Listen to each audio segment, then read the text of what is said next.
Bonjour à tous, aujourd'hui on va voir comment paramétrer l'impression des codes barres de vos exemplaires de jeu dans Eludeo selon le type d'imprimante que vous utilisez. Dans un premier temps, cliquez sur le menu Jeux, sélectionnez la vue des exemplaires et choisissez les références à imprimer. Une fois que c'est fait, cliquez sur le bouton Autres actions et choisissez Impression code barre. La fenêtre qui s'ouvre se compose de deux parties.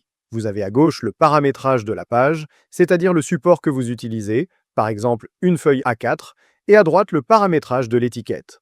Pour l'impression sur des feuilles A4, on va prendre l'exemple de planches d'étiquettes autocollantes prédécoupées de type Avery.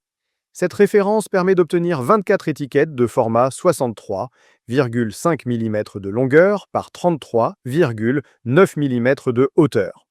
Bien que ce ne soit pas précisé par le fabricant, vous devez tenir compte des marges, ici 13 mm en haut et 7 mm à gauche, ainsi que l'espacement latéral et vertical entre chaque étiquette, ici 3 mm et aucun espacement vertical.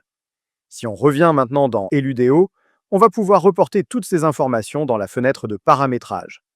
On sélectionne donc A4 pour le format en orientation portrait, une marge gauche de 7 mm et une marge en haut de 13 mm. Pour l'étiquette, on indique une longueur de 63 mm et une hauteur de 34 mm, un espacement latéral de 3 mm et 0 pour l'espacement vertical. Si vous imprimez sur des feuilles ordinaires, veillez à ce que le total des différentes dimensions soit bien de 210 mm horizontalement et 297 mm verticalement au maximum. Notez que vous avez la possibilité d'ajouter ou non un contour à vos étiquettes, et vous pouvez également ajouter une information pour la localisation de vos exemplaires. Vous pouvez par exemple indiquer le nom de la ludothèque ou d'un emplacement pour l'ensemble des références à imprimer, ou préciser la ludothèque ou l'emplacement où se trouve chaque référence à imprimer. Cliquez ensuite sur Éditer, vous obtenez votre planche d'étiquette. Si vous imprimez maintenant sur une imprimante à rouleau, la démarche est la même avec une petite subtilité. Dans la zone page, sélectionnez le format personnalisé. Vous voyez apparaître deux champs supplémentaires qui correspondent aux dimensions de votre support. Dans mon cas, mon rouleau fait 32 mm de largeur et les étiquettes ont un format de 32 par 92 mm et un espacement de 5 mm entre chaque étiquette. Si je veux imprimer 10 étiquettes, l'opération est donc de 92 plus 5, soit 97 mm, que je multiplie par 10 étiquettes.